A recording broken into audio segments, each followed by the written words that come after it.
Happy New Year. That's for Dan Panichetti, and sorry, Ardwa, for stealing a little bit of your thunder. Today we're going to be opening or unboxing or re-unboxing White Star Rising, second edition of Nations at War from Lock and Load Publishing. Now I need to tell you where I got this. I won this as part of the giveaway, first giveaway on the Gimpy Gamers channel. So I really want to extend my appreciation and thanks to the Gimpy Gamer, Nate, for sending me this. Greatly appreciated. Didn't have it. Was interested in this. I have a lot of the other Lock and Load stuff and the World at War 85 series. And all I had for this was like the starter kit for Nations at War. So really appreciate this and want to thank Nate and the Gimpy Gamer for this, and also point you to his channel. Go check it out. Great reviews and playthroughs on that channel. And he focuses a lot on solo type games, which is something that I'm very interested in as well. So please check that out. So let's get into this box. And again, this came from the Gimpy Gamer. I don't know if he had this as a review copy or what, but it was basically unpunched, so perfect for me. A nice box from Lock and Load. I'm not sure if this comes with the regular set. I don't know if this is something that he got and that was separate, because these are basically come as part of the upgrade kit if you buy that separately. And it's the operation cards that you use, that the second edition upgrade uses now, and the World at War 85 series uses cards instead of a chit pull, where you're pulling a chit for operations or activations. So not sure if that came separately or came with this. I don't think it comes with the standard edition of that. You get 2 dice. You get the Nations at War second edition core manual volume 2. It's fully color, nicely laid out. And if you're, the second edition upgraded some things, but I don't know all the differences from the regular Nations at War. But the Nations at War, grew out of the World at War, which was the modern combat system set in the hypothetical, war in the 80s with NATO and Warsaw Pact and other forces. So it has a lot of the same system, and it's a chit pull activation system. You pull the chit, and if you pull that unit's chit, then you can activate all the units of that command.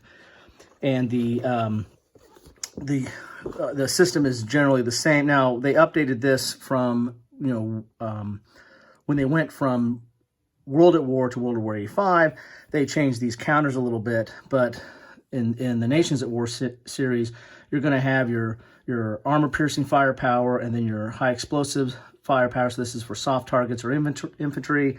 This is for your armored, and that's how many dice you roll. This is the range, how far away you can hit something. And then, of course, you need to follow line of sight rules, and then your 2 hits. So you have to roll that number or higher to hit the unit. Your movement factor, and then the color of that might make a difference of how it can move. Like it can move over different types of terrain. You have your assault factor. That's when you're in the same hex. How many dice, what your 2 hit is. And then you have a save. Armor units are going to have a save factor, which is, again, how many dice you roll. And, of course, you have to roll a 6 or more here. There are other modifiers. You might have modifiers with, like, a headquarter, which is kind of your leadership, and other things that take effect. Here's an infantry unit. As you can see here, it doesn't have the save factor because it's not armored, but it has all the same similar features on that. It looks like a lot of numbers, but really it's not that complicated of a game. It's basically a dice fest once you get into combat, but there's a lot of tactics involved with this and how you maneuver your troops around. This is basically at the platoon level, and then your leadership and morale and some other things that come into play. So it's a really nice system as far as it's not overly complex. It's something you can get right into and get to playing. So the rules are, let's see, they're talking about some map changes. I think that's from the previous. You have an Overwatch rule here. So you're talking about 33 pages. But the way it's laid out is 2 column. It's not dense text. a lot of color in there. So, you know, it's 33 pages, but it's really not that complex. And then you have your module rules and scenarios, and this is going to give you any special rules for that scenario, and then give you the scenario itself, shows you where the units are located, where you're going to put them on the board, shows you a map of the playable area, and then there's going to be, this is a tutorial walkthrough. In a normal scenario, you're just going to have where your units go, the map, and then any special rules, and then your victory conditions here, okay? So this is Nations at War. I talked about World at War 85 being, the World at War and World at War 85 being in the 80s. This is World War II. This is mainly Western Front. I think there's the next version is like Stalingrad, something that I'm not sure, I don't have that. That I think deals with Eastern Front, and then there's a desert version, so that deals with the North Africa. So your counters, you're going to get 4 counter sheets, and the counters are really nice. I use nice a lot. I used that in my last couple of videos ago. Rounded already, they poke out pretty easy, a good thickness there. And these are your administrative counters where you're going to mark certain things, like your turn in and stuff. Like, again, this is like for the counter pull, like you pull this in, turn out. Then if you pull so many of those, you're going to end the turn. It depends on the scenario. But these are more your administrative counters, and then you're going to have your unit counters. So here's the Germans here. And then this is an example of the, I think this is the Germans. This is your example of the command. So you pull that shit out, then you can activate all these units of that same color band. For that, you pull that one out, then you can activate all these of this color band, okay? And that allows you to, you know, maneuver, and it's your, it's how it models command and who's taking over, and initiative in that regard too. So these are your different units. Here's your U.S. forces.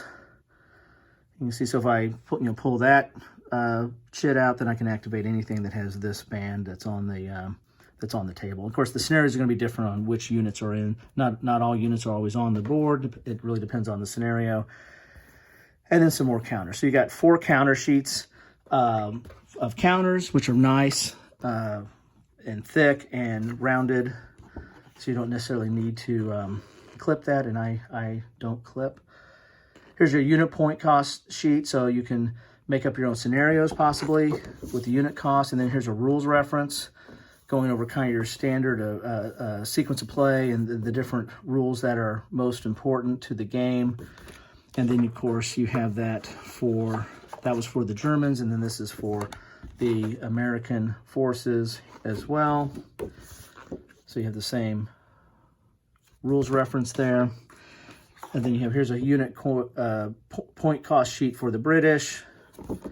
And then you have a player aid here talking about symbols, and then you can use this for the turn track during the game. And then of course you have your counter guide there showing you what the different things mean. Then your terrain effects, you know, as you're moving through, what are the different terrains, and is there a defensive bonus, movement cost, of course, and then concealment that helps out like for line of sight or for for combat. Then you have your chaos table. This is like for events that I think there's like an event chit you might pull, or a fate chit or something like that. And then this is your die roll to see what happened. So it's kind of like a random event chart. And then you get maps in here, and they're geomorphic maps, but these are really nice. Using nice again. But the neat thing about this is you have the, fall or summer or spring, I guess, type setting for that map. Then on the back you have the winter setting, which is kind of cool, especially if you're doing like bulge scenarios or something like that. That's kind of cool. So you're going to get 4 of these maps. Again, they're geomorphic, and however you hook it up, the roads are going to hook up the way you want them to hook up. And then you get the snow on the back, and that's I'm not going to say nice, that's neat. So you got that there. So there you go. This is really cool. And then I've got a lot of the World at War 85 stuff. I think these maps fit with that to some extent. I haven't pulled that out to compare, but you kind of make up your own scenarios now and put some of these, you get even more maps to play with. So that's what you get in the box here. This is, again, kind of a re-unboxing because I didn't get it out of the shrink, but I mean, this is basically unpunched.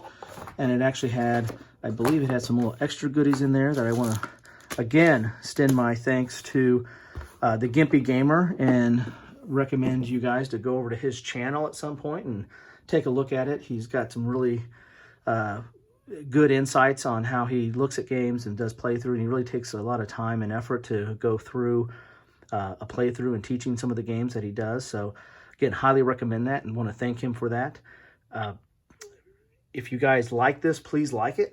If you have some comments on this system or other systems, feel free to leave those in the comments. Like to hear them. Like to know what you guys are thinking.